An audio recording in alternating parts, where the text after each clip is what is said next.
Hello, everyone, and welcome to the Financial Fraud in Indian Country webinar. It's presented by the National Center for Victims of Crime in partnership with the FINRA Investor Education Foundation. The National Center for Victims of Crime's mission is to forge a national commitment to help victims recover and reclaim their lives, and this is done through partnerships with organizations like FINRA and also by providing trainings, technical assistance, and evaluation.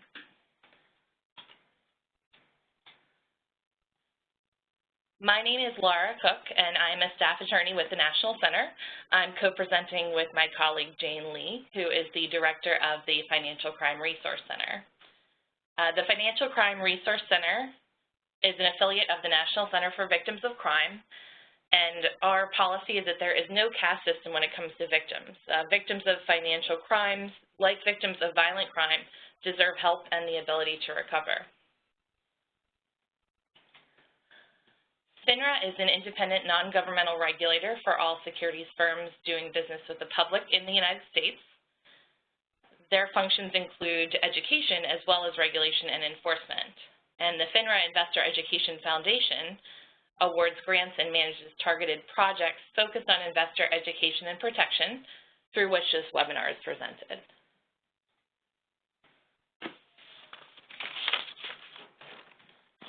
A few of our presenters who are experts in this field are Sarah Dewees, Jacque Gray, and Cynthia LaCounte. Sarah is the Senior Director of Research, Policy, and Asset Building Programs at the First Nations Development Institute. Sarah is responsible for the coordination of all research, policy, and evaluation activities at the First Nations to further our understanding of asset-based community development in Native American communities. She manages a range of programs related to financial empowerment in Indian country. Sarah is a well-published author and has conducted research on a range of issues related to rural community economic development. She received her PhD in rural science sociology from the University of Kentucky in 1998, an MA in sociology from the Ohio University in 1992, and a BA in government from Oberlin College.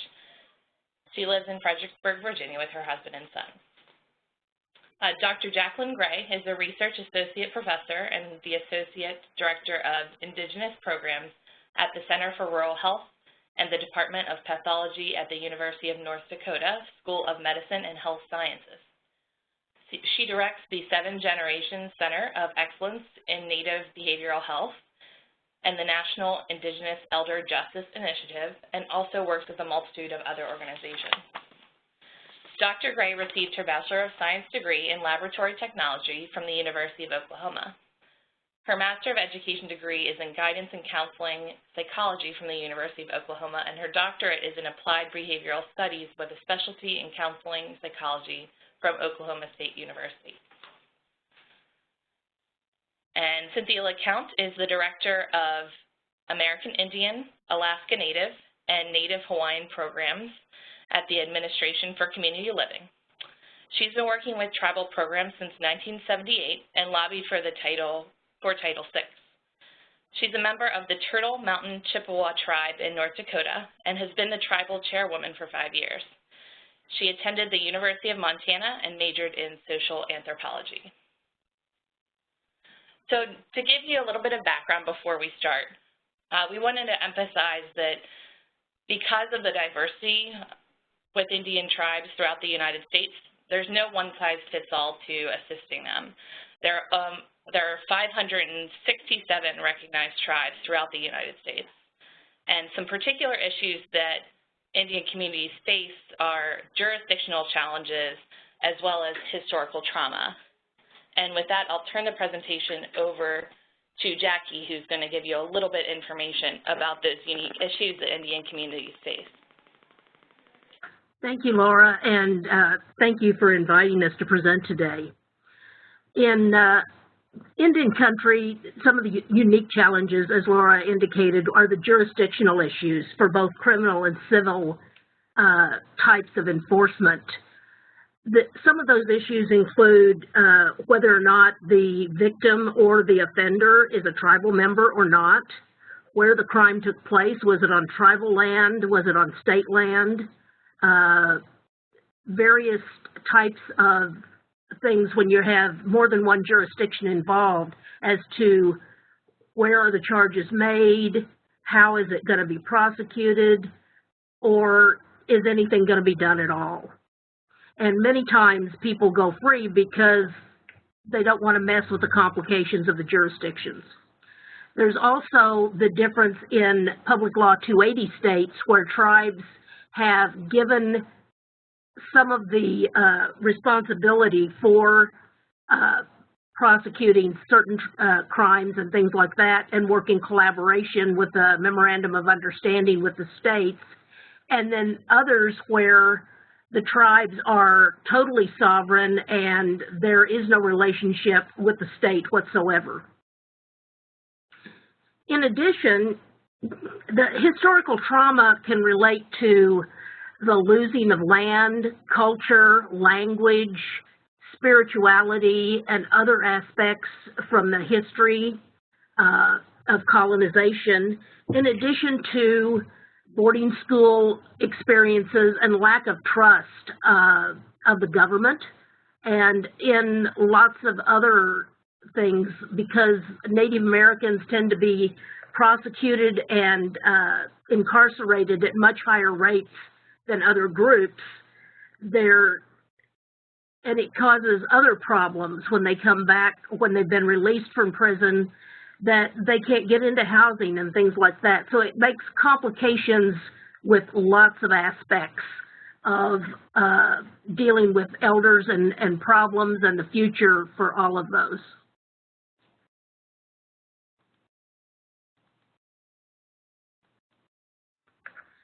Now, financial abuse or financial exploitation is a crime, and it involves taking money or property from the elder, and it's not being used for their benefit. Many times it may be either improper use or taking those funds and using them for something totally different. It could be a family member taking the money to pay the bills and going and gambling, or spending it on drugs or other types of things that they may be involved with. There are also things where there may be 4 generations living in a home, and that elder's income is the only income for that whole household. Now, if those other 3 generations are just living off of that elder and not helping at all with the livelihood of the household, that's exploitation. If everyone's contributing in whatever way they can, it may not be. So those things have to be weighed in individual cases and can really vary in Indian country. You know, there are things that we see with everyone, you know, signing and gaining access to the bank account, not returning change from getting the groceries and other paying bills and things like that. But there are other things like, as soon as you hear that the elder's gotten a check from the tribe for some reason, beating a path over to ask for money before someone else does and they get it. Not necessarily needing it, but wanting to put that request into the elder to where they will give it to them. Now, our elders are increasing on the reservations, and an elder is defined by the tribe. And there's a difference between elders and the elderly. Some tribes will define the elderly as those over 50, others 55, 60, or 65. In a lot of our research, we use 50 to 55 years of age because life expectancy of American Indian elders is about 10 years less than for the general population.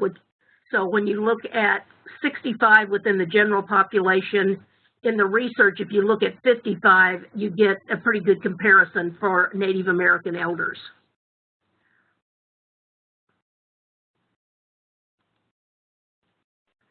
So who does the abuse?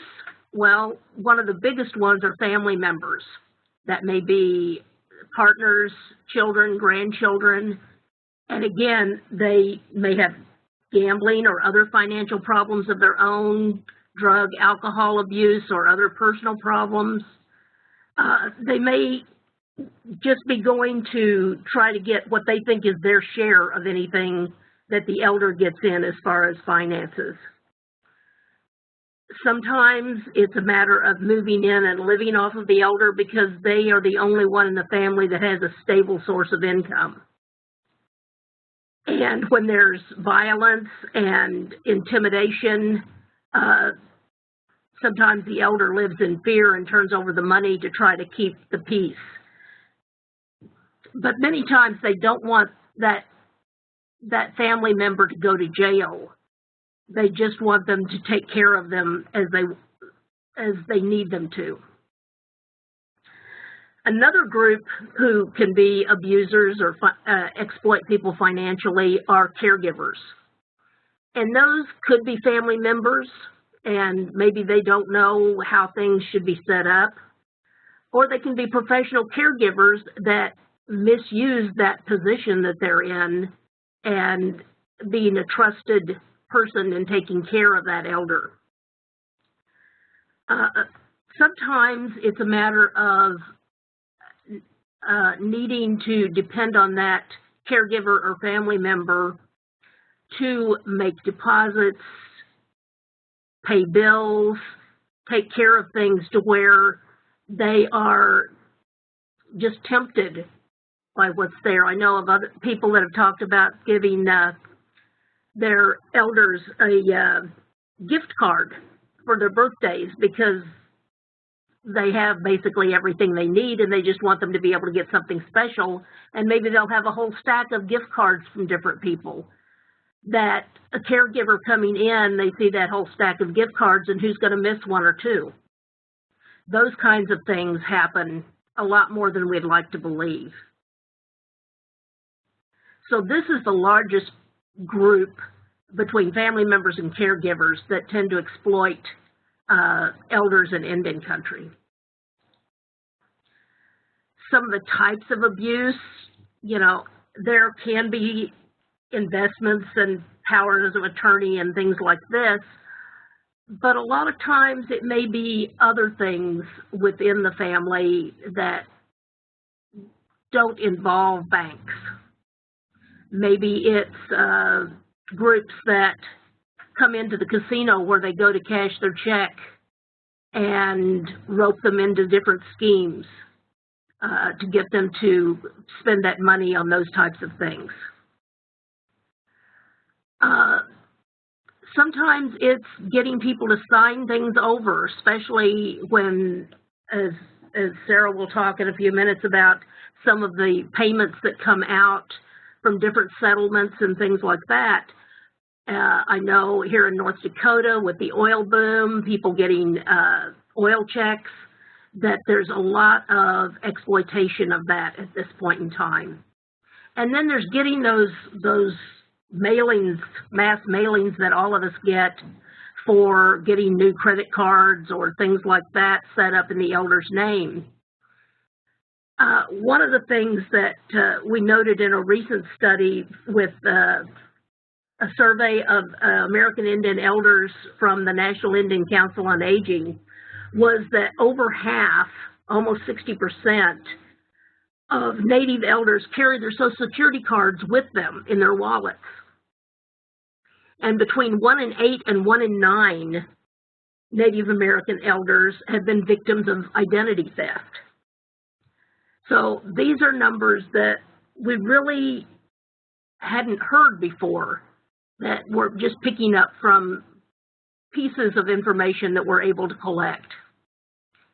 Again, that theft of mail and getting your bank cards and statements and getting access to your Social Security number, getting someone on the phone and convincing them that they need their birth date, their Social Security number, their Medicaid number, any of those things can contribute to the fraud that could for Native elders. Opening bank accounts in their name, again, that identity theft piece is also a big factor.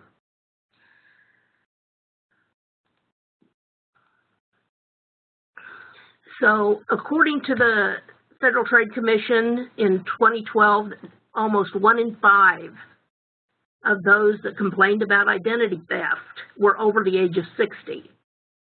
And as we can see from the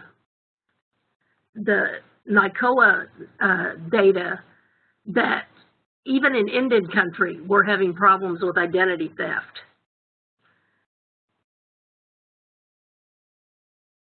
And I think with all of the online thefts of data and information and things like that, that's more and more the trend that we will see.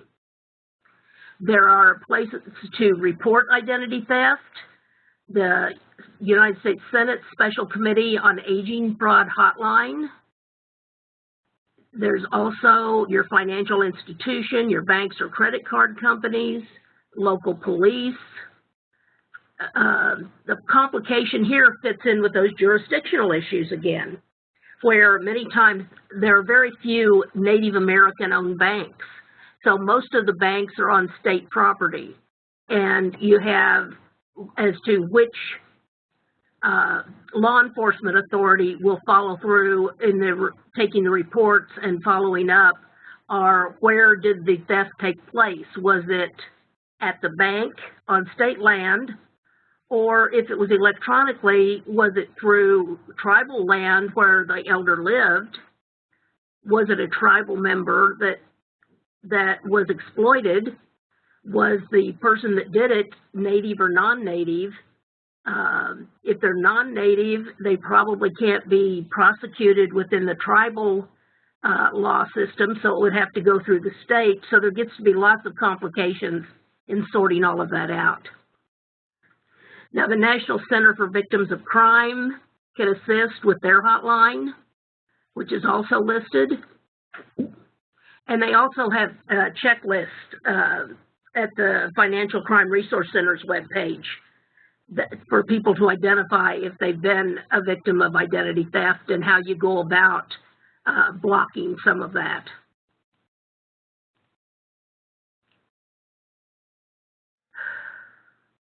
Some of the ways that people go about stealing identity, again, telemarketing.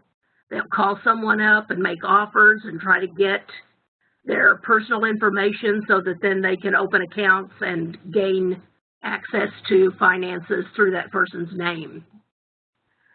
I know this past year we've heard a lot about fraudulent tax forms that were sent in, and people filed their taxes and then found out that somebody else had already used their information and filed and gotten a return without their knowing it. There's IRS, Identity Protection, has a specialized unit helping to address some of that. And we usually find out more about that at the end or during tax season. Medical ID theft. You should never give out your Medicaid or Medicare number to anyone other than a provider. People can take advantage. They can submit fraudulent claims to get money filed saying that they provided that elder with services that have not been provided and are not even needed. Nursing home and long-term care, the staff at these facilities have access to a lot of the elders' information and resources, and usually receive very low pay, and so it's a very big temptation to take advantage of an elder. This fraud can be reported with the long-term care ombudsman and in the state where that elder resides.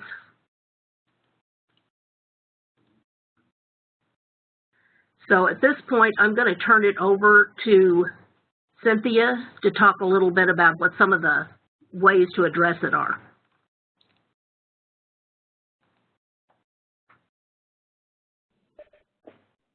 Thank you, Jackie. I wanted to comment on a couple of Jackie's points, and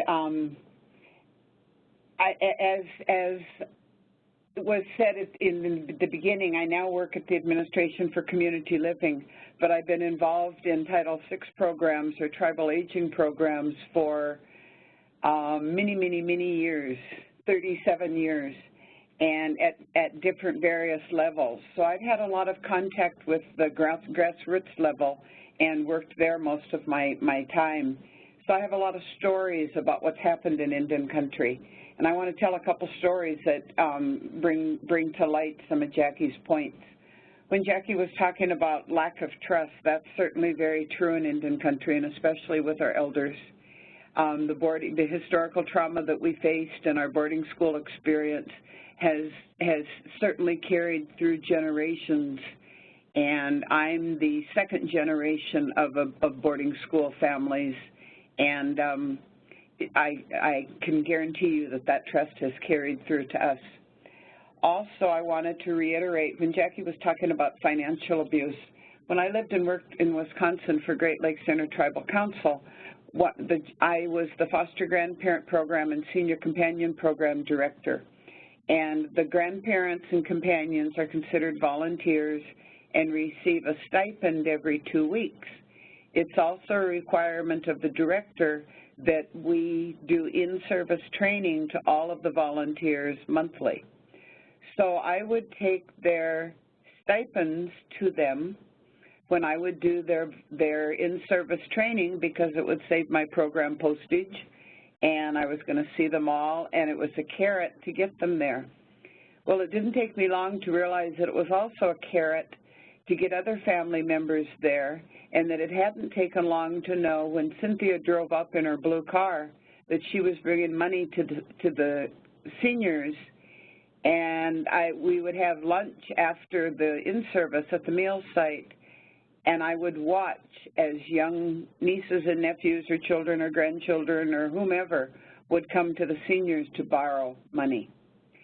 So I had to put a different system in place quickly so the checks were being mailed and start staggering the dates so that we all didn't know about it. Something Jacque had also said about Social Security cards, and yeah, we do carry them. And often we carry them because that's our only form of ID, of any identification, as many of our seniors don't have driver's license, or in very rural parts of the country don't have any ID at all. So that's why we're carrying them. But we certainly need to implement a program or something so that we can help them, even carrying their tribal IDs or carrying a state IDs, so that it doesn't have valuable information on it. One other thing, I also wanted to mention clinics. Sometimes it's good to be, in Indian country, we're often very small. Our reservations and our communities are often and usually very small. That's a very good thing, and that's a very bad thing. And the good part of it is that it allows us to really know our elders, to know the families, to know the situations we're living in for the most part, and to have bigger eyes in watching and advocating and taking care of our seniors. Of course, the flip side of that is that because we have all these eyes and we know people so well, and we sometimes trust people we shouldn't, or we know everybody's business. And that certainly is true in when we go to a bank. I could go to a bank for my grandma with no note from my grandma that I was there to do that. I could go get my grandma's mail. I could get my grandma's groceries.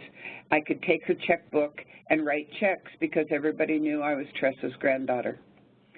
So keep that in mind as you're working with Indian people, is that sometimes we're our own worst enemies, but we're very small, and our communities are very small. Also, when we're talking about Medicare and Medicaid fraud, that's hopefully a little bit harder in Indian country because we go to our tribal clinics, and the clinics are the ones who do the billing for Medicare or Medicaid. The clinics are the ones who have the insurance information or have any of that information about the elders. that certainly makes it easier for our elders in that they don't have to worry about that. But as Jackie said, we also have very low-paid local staff often working in those facilities, so the temptation is there because we do see that information on our computers all the time. Okay, bringing us back to slide 22, in what steps we can take to protect ourselves from financial exploitation, abuse, and identity theft. Certainly plan ahead to protect our assets and ensure our wishes are followed. Talk to someone at our bank or at our tribe about, or a financial advisor about the best options for you. That's a hard one in Indian country because we often don't have those financial institutions. Our attorneys are often tribal attorneys, and we never heard of a financial advisor. We also, in Indian country, we don't always talk about death easily because to talk about bad brings the bad on. So having a discussion about death or about how I want to be treated in my last years or what I want to happen to my assets is a hard discussion with many of our more traditional elders, as is writing a will. Never ever give personal information to anyone who phones you, and I'm sure we all get those crackpot calls when we wonder who it is and why they called us. And often they're calling to tell us that we've just won a cruise to the Bahamas. All we have to do is pay $85 and the money or the ticket will come to us. So those are scary things happening in Indian country as well. I'm trying to get to slide 23 and I'm not moving there. Can someone on the other end help me? Cynthia, if you would pass the ball to me, the presentation ball. Okay.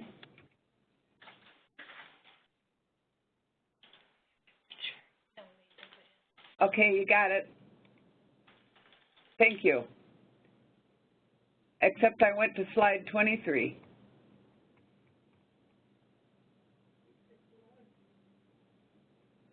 Oh, that's where I wanted. Okay, I'm sorry, it's changed.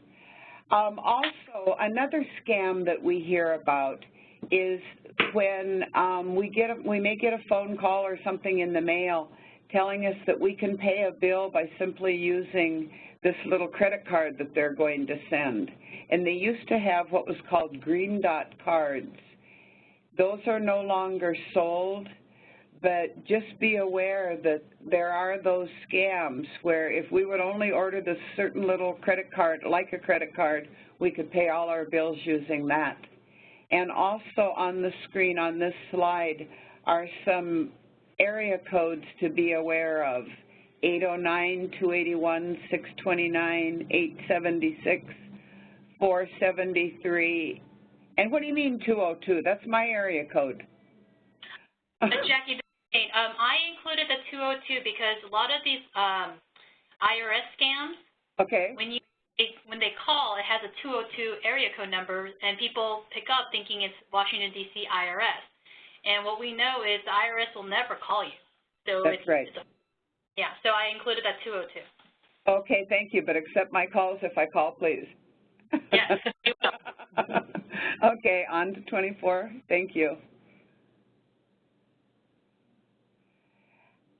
With those price scams that I was just discussing in the last slide, on that green dot cash card or those other types of cards, they're going to ask you to pay a fee usually or to put money directly on that card, trying to convince you that it works like a debit card, but it really doesn't.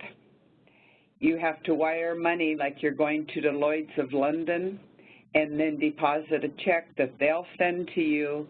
The check's a fake, and you're going to end up owing the bank money. So just the bottom line is anything that you receive, any phone calls, anything in the mail that looks questionable, if it's too good to be true, it's too good to be true. Yeah, and like I said, often they're also sending notices out through regular bulk mail. And we've all heard about the scams like the calls from Jamaica, or all of a sudden we get an email or something on Facebook saying, from someone you know, saying, hello, my name is, this is Diane, your friend Diane Freeman. I'm stuck in Barbados and my purse was stolen and I have no money to get home. Can you please send me $400? I hate to ask you, but I need to get home. Those aren't true. Those are scams. Next slide, please. Never rush into a financial decision. Always ask for details in writing and get a second opinion. Remember, there's always people you can trust in your communities. There's tribal attorneys, there's tribal administrators. There's going to be someone within the tribe that can help clarify what this is you're receiving. And don't sign anything that you don't understand. Make sure that you talk to somebody that you trust who can help you determine what it is you're signing. And most of us, even in Indian country, do use banks. We just need to get to know our banker. They're not the bad guys that always send us overdraft notices. Sometimes they can be very helpful, and if we let them know who we are, they're very likely to help watch out for our money. Go ahead to the next. Check references and credentials before hiring anyone. Don't allow any workers to have access to information about finances.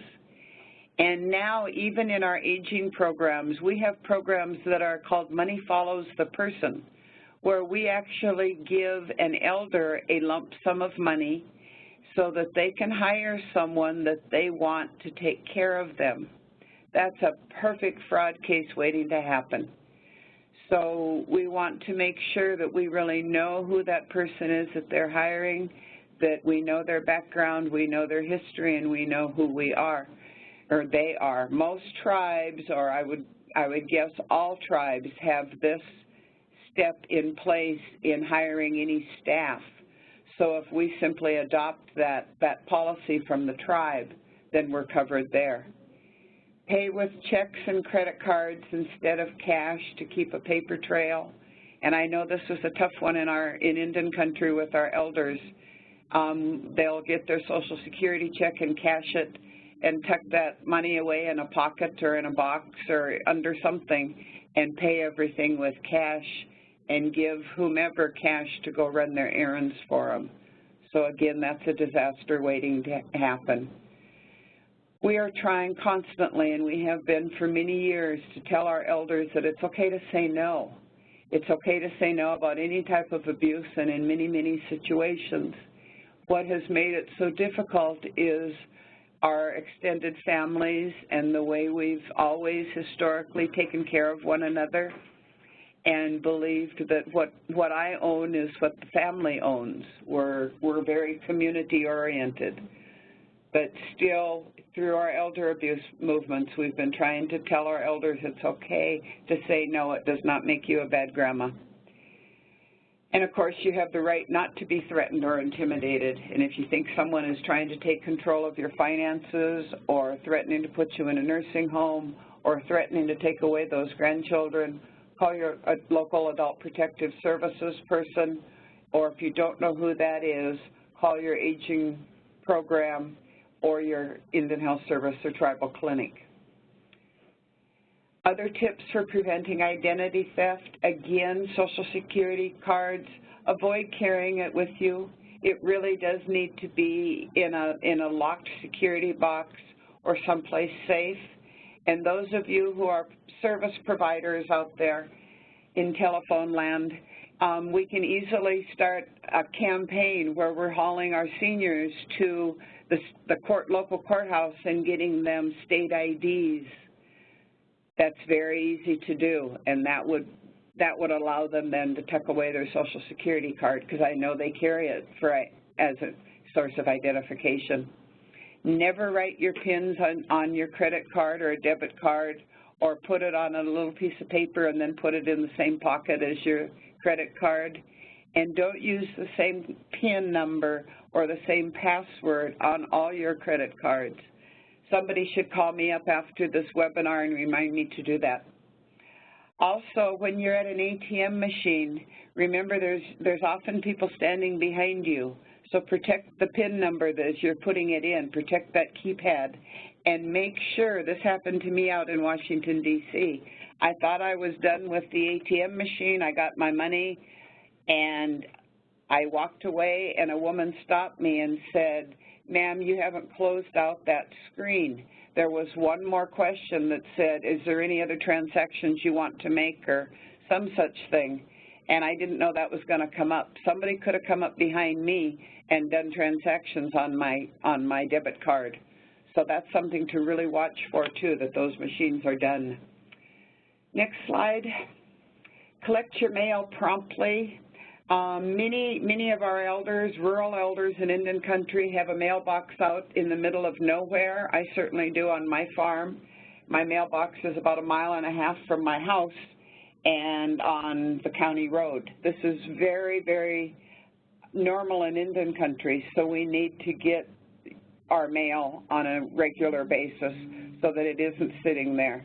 I used to think if I tucked my bills back in the mailbox that I wouldn't have to deal with them till the next day, but that's really not a good thing to do. Also, if you have credit cards or get other financial statements, pay attention to when they usually come, and if you don't receive it, contact the provider because it may have been taken out of your mailbox.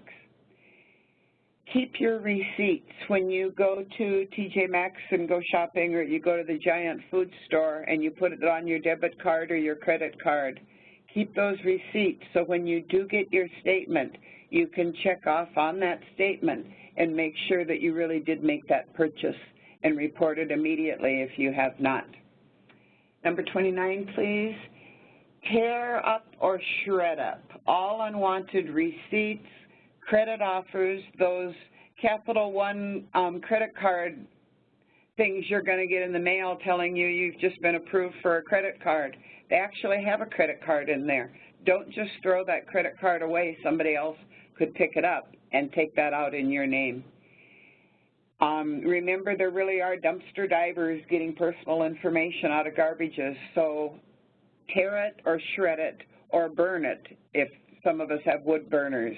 Don't leave it laying around. And again, service providers, this would be a wonderful service that you could provide to seniors, have a shredding day when they could bring in things that they need to shred, but they don't have a shredder at home. Don't respond to unsolicited requests for personal information. As Laura was talking about before with the IRS and the 202 number, the IRS isn't going to call us. We're going to get something in the mail from them. So if you get these things in the mail or over the phone, again, check with somebody you know and trust to make sure what you're receiving and looking at. If you have a home computer, and I say if you have a home computer, not knowing who's in the audience, because many of our tribal elders do not, but absolutely, definitely, always put on firewalls and virus detection software. Many of them are only good for a year, so you're going to have to update them. So keep that in mind, because your computer will get viruses without it. Check your credit report at least once a year. The number and the website is listed on this slide. You can do it for free, or you can do it and pay through several different sources. Use this and you don't have to pay for it. Again, protection against identity theft. As a government employee, I'm fresh on all of this, as our identities were stolen about 2 months ago. Our high security clearance information, our fingerprints, our everything. So we have all gotten ourselves signed up with a company that protects us and protects against identity theft, and we can link it in with our checking accounts and our credit cards so that they can help monitor them for us. But we found out that it absolutely does exist. Elder abuse, community outreach and intervention. The entire community needs to work Thank you. Needs to work together. I was able to put together an elder abuse community outreach and intervention program in the state of Wisconsin for the tribes. And when I started that grant, I took it first to the seniors and it was on the 11 reservations, but without the seniors telling me how they wanted me to develop a program for elder abuse, I didn't have a clue. So I talked to the seniors, I talked to other service providers, and I talked to families, and we set up a fantastic elder abuse awareness and education program. We also want to increase socialization activities for elders. We know that the most likely people to be getting abused are frail, live alone, and often are very isolated. Bring them into our senior centers. If we're talking about World War II in high school, bring in these elders that lived and fought in World War II to talk about it. If we're teaching tribal languages, there's nobody better to teach tribal languages than these elders, and we're getting them out of isolation and into the community where we can keep an eye on them and know they're safe. We have adult protective services programs in almost all tribes. 99.9% of them are not funded except by the tribe or except under their Title VI grant, so they really stretch the money to provide the service. But we provide training frequently on APS issues, and many tribes have developed APS committees, which are service providers, all the service providers who should be there, somebody from housing, somebody from the clinic, somebody from tribal health, somebody from the senior program. All those somebodies come together to talk about elder abuse and how they can watch and take care of seniors. Tribal elders, social services, and elders programs need to keep a closer watch on elders at home. One of the best people to do that is the person who's delivering those meals, those home-delivered meals. They're there every day. They know that senior. They know what the house looks like. They know who's often there, who's not there. They're fantastic eyes for us. One other scam I didn't mention that we didn't include on the slide either was debt collecting. We're all often, you know, we might have a bill for a credit card that's still $893, but that bill, we're making payments on it, and the credit card company is fine with how we're making those payments.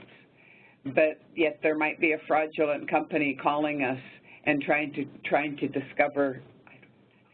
do the rest, or to get the money back or get the payment in. We're going to close our session, or our portion here, with a couple quotes. I love this one. This elder abuse, it's a crying shame. I first saw that in Milwaukee, Wisconsin, when in the 1980s, when Wisconsin had opened up our elder abuse programs.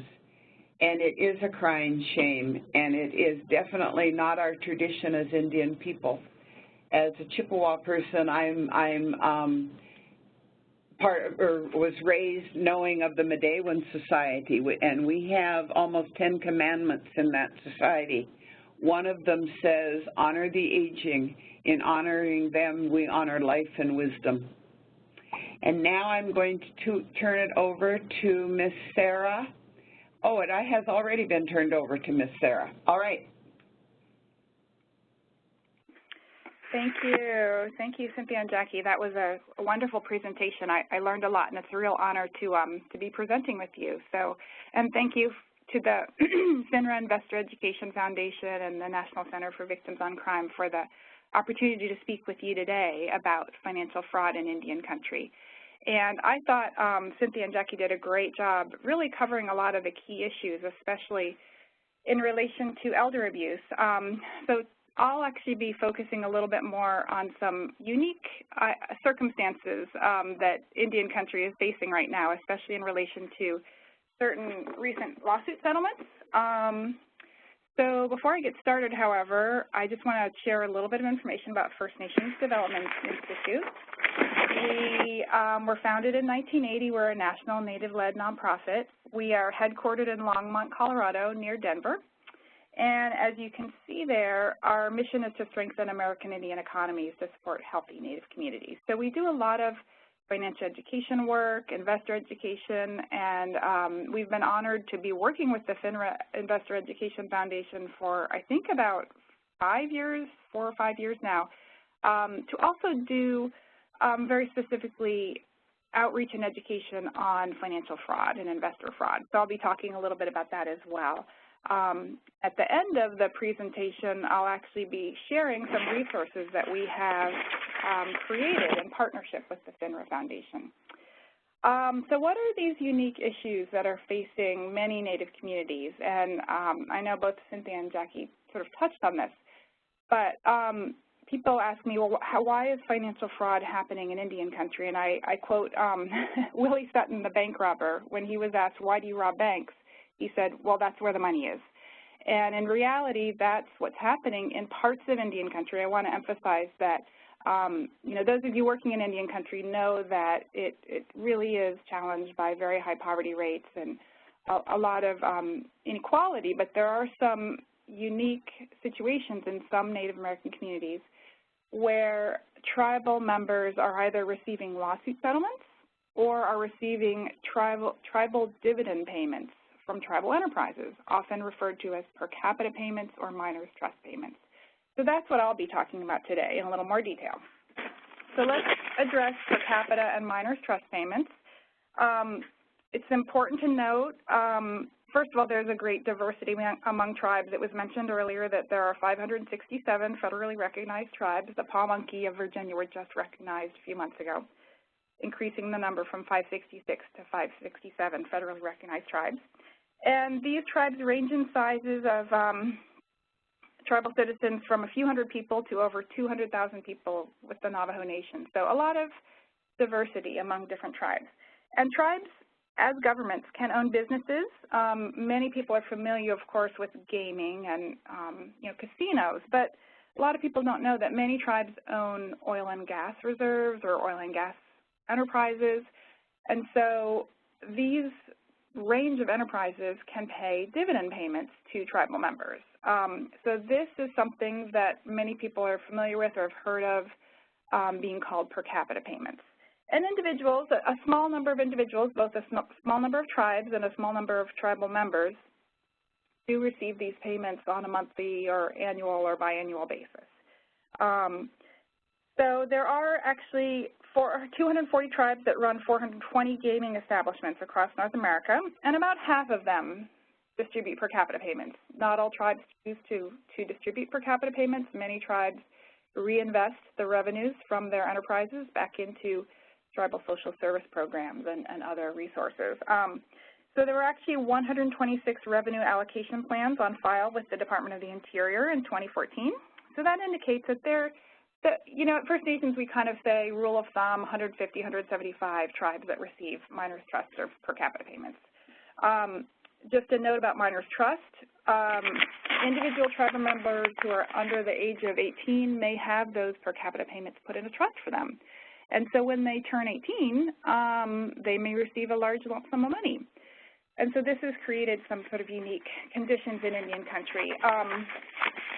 I thought Cynthia and Jacque did a great job talking about some of the issues where people are targeted for perceived wealth or resources, and we've heard about challenges associated with car dealers and mobile home dealers and others knowing the timing of payouts and offering special deals and sometimes offering financing that is not necessarily beneficial to the person who's you know, signing the agreement or purchasing the item.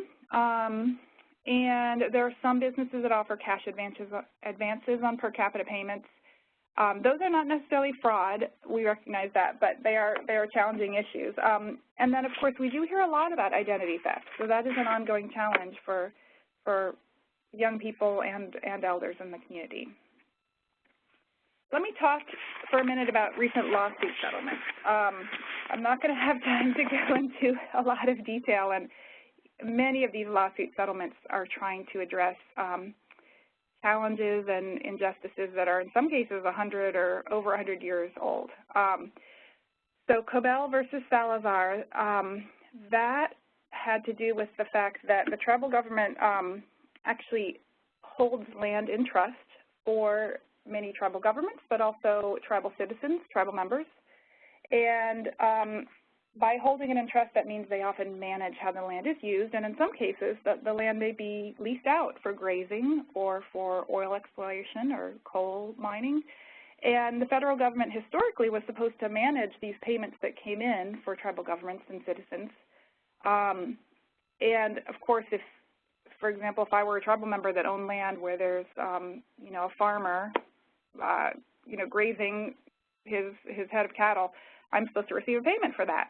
Well, there were very, very poor record-keeping practices that led to a lot of confusion and reduced payments and just a whole range of issues there. So the Cobell lawsuit was brought by Eloise Cobell, and she asked for an accurate accounting of these what are called individual Indian money accounts. And so it was finally settled a few years ago, and I'll get to that information in a minute in a future slide. But it was, and certain settlement payments were mailed out. It was a class action lawsuit, so the class did receive usually on average a payment of $1,800. So that led to this sort of infusion and also a perception of infusion of money into Indian country. But another, I think, even more noteworthy part of the Cobell versus Salazar lawsuit that was brought against the Department of the Interior is the land buyback program. And that is a program that I'll also talk about in a little bit more detail in a minute that has led to offers of land purchase going into many communities across North America. And sometimes people are receiving land buyback offers that are in the hundreds of thousands of dollars. And so this, again, is this infusion of large lump sum payments. Now, the Keep Siegel lawsuit, many of you have heard it referred to as the Indian Farmers Lawsuit. And it was a lawsuit that was settled at the U.S. Department of Agriculture for discrimination in the USDA Farm Loan Program. Payments of $50,000 were sent to 4,200 recipients in August 2012, and a smaller group received payments of over 200,000, around 250,000. So that was another recent lawsuit settlement that did result in many payments being sent out into Indian country. And then there are actually many, many, unfortunately, other lawsuits, often against the federal government, the Department of the Interior, that are in litigation and have not been settled yet, although there were some recent settlements. And sometimes those tribal governments, the tribal government may be litigating against the federal government and may take whatever lawsuit funds that they win and per-cap them, or in other words, give them out to individual tribal members. So that's another thing you're seeing. And I think what's most important is that starting in 2012, that should actually say throughout 2015, there has been over $3 billion in individual and tribal trust fund settlements coming into Indian country. So that's a lot of money in Indian country, especially in some of these communities that are challenged with high poverty rates. So this is something that there's a group of national Native-led organizations that are really sort of keeping an eye on this and trying to have a sense of what's happening with these lawsuits and these payments. I won't spend a lot of time on this, but again, the Cobell settlement provided for a $1.9 billion trust land consolidation fund, and that's ongoing. And First Nations has been partnering with the FINRA Investor Education Foundation, the Land Buyback Program, and the Office of the Special Trustee for American Indians to provide some financial education and fraud awareness workshops for people who have received land buyback offers.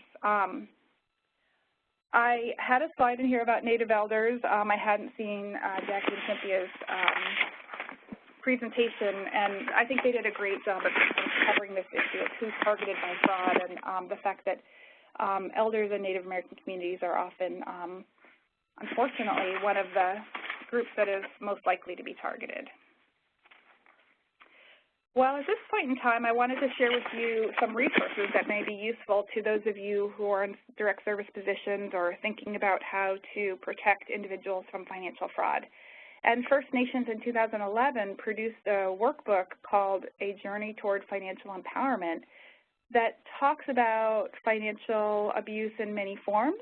It discusses elder abuse and some of the challenges associated with that and how to address elder abuse. It is available online on our, what we refer to as our Knowledge Center. It's our online library, so we encourage you to visit our website and click on the Knowledge Center, and then there's a tab that should say Financial Investor Education. And then you should, and then there's another tab that says Building Native Communities Curriculum, and you'll see the resource there. It's available for free download in PDF form. We also have some other very basic financial education curriculum, including the Financial Skills for Families curriculum and a curriculum that focuses on investing called Investing for the Future that, again, was created in partnership with the FINRA Investor Education Foundation. So in the past year, in 2014, we also produced another resource that we think is very valuable. We've already handed out over 1,000 copies, and it's a pretty simple, straightforward, it's just really a pamphlet, but in that pamphlet is a wealth of information about how to spot financial fraud, how to protect oneself from fraud, and then resources, where to turn if you are a victim of fraud. So this is also available for free download, and also we will be happy to send you hard copies of this if you'd like to use it in your home community. So I think we'll be sending information about how to order this at the end of this webinar. I just really quickly want to mention that fraud in America, you know, we don't always think about this, but more than 8 in 10 people are solicited for potentially fraudulent offers, you know, every day. I mean, it's amazing. Those of you who look in your spam filter see just the number of offers that we receive on a daily basis. And that $50 billion a year, unfortunately, is lost to fraud. So a lot of people do respond to some of these phone calls or emails. And then, of course, we've already covered the fact that older Americans are more likely to be targeted. And, you know, we were just having a conversation in our office today that, you know, it doesn't really matter if it's on the phone or over email or, you know, person to person. A lot of the strategies that people use are the same. A promise of phantom riches, social consensus telling you that everybody else is doing this and you might miss out. Trying to create source credibility and claiming that you're from the IRS or that you're from, you know, a bank in, you know, overseas. So all of these red flags of fraud are very important to learn and I think to share in our communities. And so the resources that I'm talking about today do touch on how to sort of educate people about these red flags of fraud and just raise awareness. So this pamphlet does talk about, you know, recognizing those flags, learning the right questions to ask, how to say no. We also worked with the FINRA Foundation to create what we call an investor alert that specifically addresses those lawsuit settlements and other recent developments, the land buyback program and things like that. So this resource is also available free of charge. We'd be happy to send you a PDF or a hard copy. Again, you can contact me after the webinar. And then finally, we have actually found this to be a very useful resource and have sent it out to many partners in Indian country, including some tribal court judges and individuals at financial institutions. Because a lot of people, you know, when you, let's say you do discover someone has unfortunately become a victim of financial fraud, it's really hard to know where to turn, and both Jacque and Cynthia, I think, touched on that, jurisdictional issues or just even understanding, you know, what kind of recourse you may have. So this has been a great resource produced by the National Center for Victims of Crime and also FINRA Investor Education Foundation. So at this point, I'll go ahead and turn it back over to our hosts at the National Center and let them take it from there. So Laura, do I turn it over to you? Yes, that would be great. Thanks, Sarah. And okay, thank you all for your great presentations. Just a couple of resources we want to go over on this slide from Cynthia and Jacque. We've got the AARP, FTC, the United States Postal Inspection Service, which does mostly mass marketing fraud, and also the FBI. And then we also have our Taking Action Guide, which Sarah just discussed. And we have an upcoming webinar we want to let everyone know about. It's on October 20th, and it's on the intersection of financial exploitation and domestic violence. If you'd like to register, you can do so on our website. There's also more information on our upcoming live free training on our website. And coming up very soon is our National Training Institute. It's going to be in Anaheim, California from September 9th through 11th. We also have the Training Institute in 2016 going to be held in Philadelphia, so you can mark your calendars for that, and hope to see you at one or both.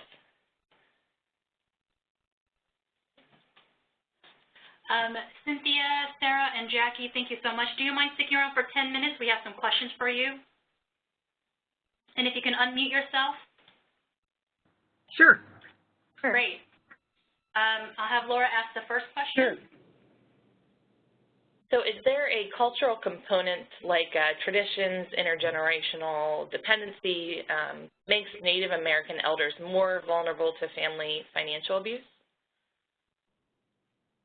No.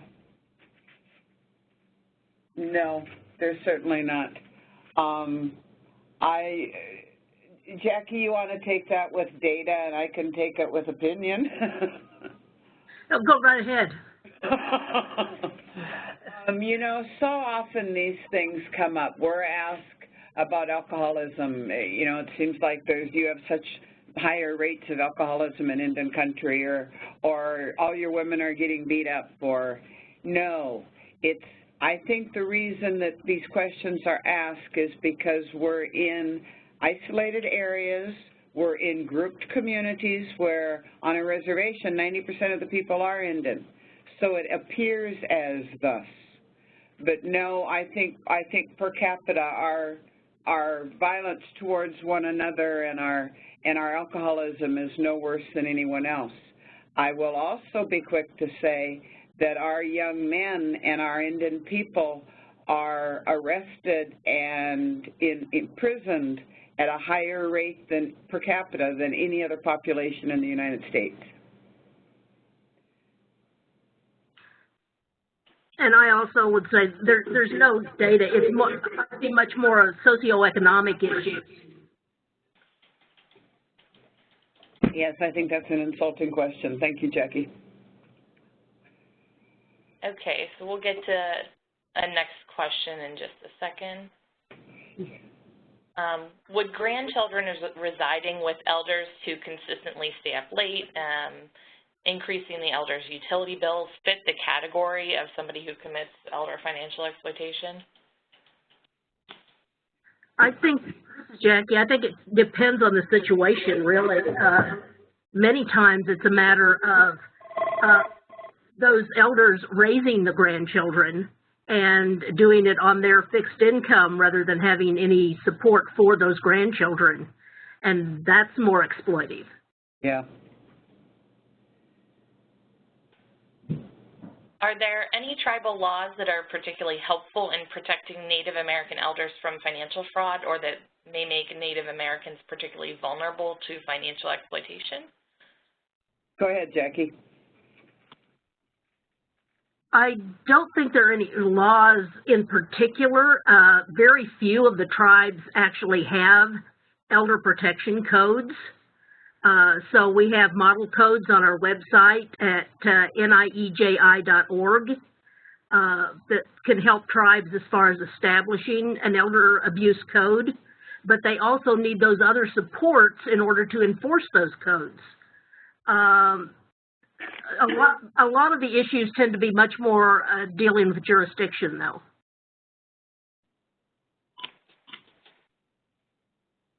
So the next question relates a little bit to the jurisdictional issues and starts, if the exploitation occurs while the elder is off tribal lands, it's going to be reported to local law enforcement. But when somebody tries to follow up on the case, then they may run into roadblocks with tribal authorities who claim that the elder must be off the tribal land before they can assist.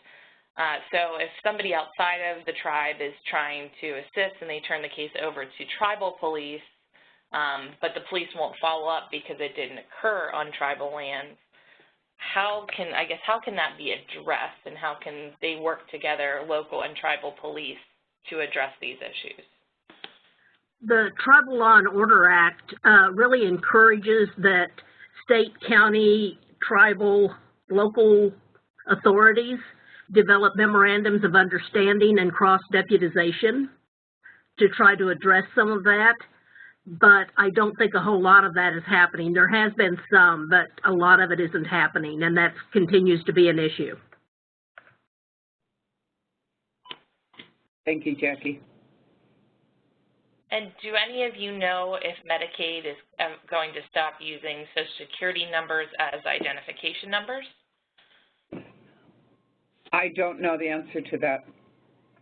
I've heard some discussion, but I don't know the answer. I don't either. And we got another comment.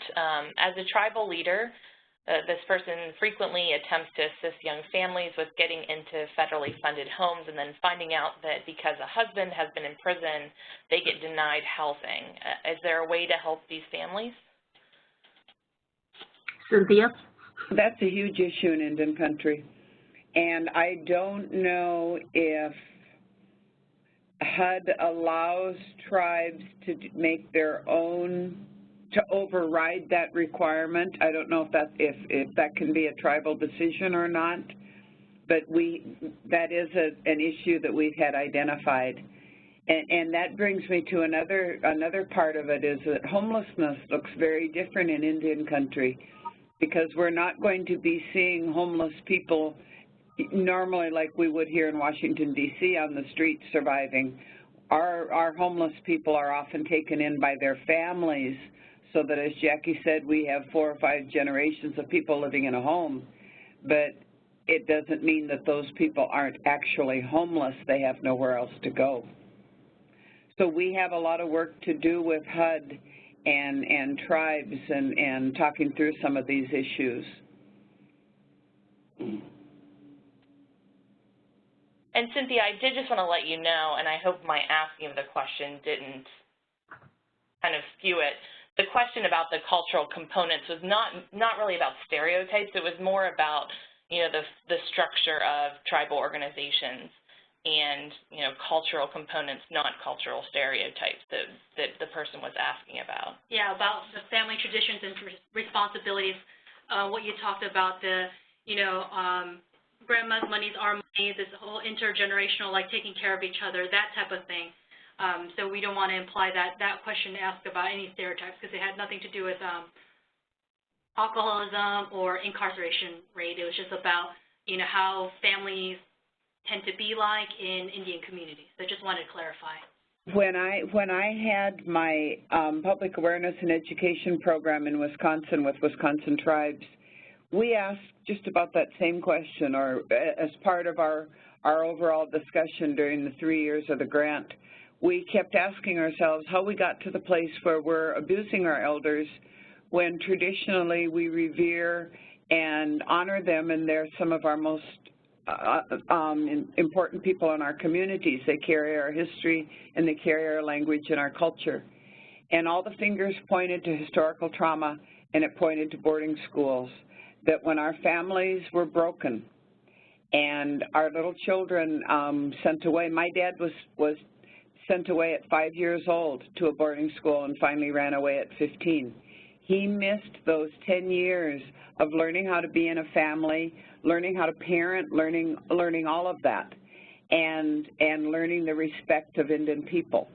So all the seniors, but in Wisconsin that we discussed this with, absolutely came to the conclusion that all this trauma is occurring on Indian reservations and in Indian country as a result of the historical trauma that we're facing. Thank you for that clarification, Cynthia. I appreciate it. And thank you to all of our wonderful presenters for dedicating your time to this important issue. Thanks to presenters. And with that, we will end the webinar. Thank you for attending. It will be posted in about a week, the PowerPoint links on our website. Thank you, Laura and Jane.